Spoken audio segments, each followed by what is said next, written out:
পূর্বের কথা মোতাবেক ঈদুল আজহার সিনেমা তুফান শাকিব খানকে নিয়ে সিনেমাটি নির্মাণ করেছেন রায়হান রাফি। চরকি আলফাই এসবিএফ এর প্রযোজনায় নির্মিত হয়েছে সিনেমাটি। মঙ্গলবার বিকেলে প্রকাশ হয়েছে সিনেমার টিজার। 1 মিনিট 28 সেকেন্ডের টিজারে অপ্রতিরোধ্য শাকিব খানকে দেখা গেছে। টিজারে চমক হিসেবে ধরা দিয়েছেন চঞ্চল চৌধুরী। তুফান খুব ভয় পাইছি রে, তার মুখে সংলাপ নজর কেড়েছে নেটিজেনদের। তুফান খুব ভয় পাইছি রে। প্রকাশিত টিজারের প্রশংসায় ভাসাচ্ছেন নেটিজেনরা, বলছেন এবার ঈদে সত্যি তুফান ঝড়ে মাতবে দেশ।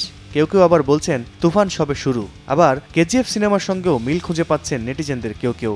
কমেন্টস বক্সে একজন লিখেছেন পুরাই কেজিএফ বাংলা ভার্সন।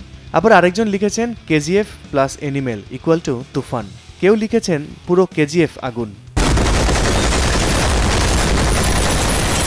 গেল মাস থেকে চলছে তুফান সিনেমার শুটিং।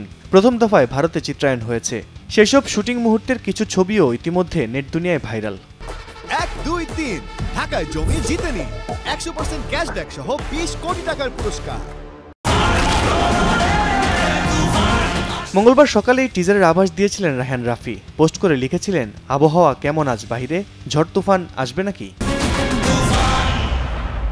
তুফান সিনেমায় শাকিব খান ছাড়াও অভিনয় করেছেন চঞ্চল চৌধুরী, মিমি চক্রবর্তী, নাবিলা, মিশা সওদাগর সহ আরও অনেকে। আল কাসির, সময় সংবাদ, ঢাকা।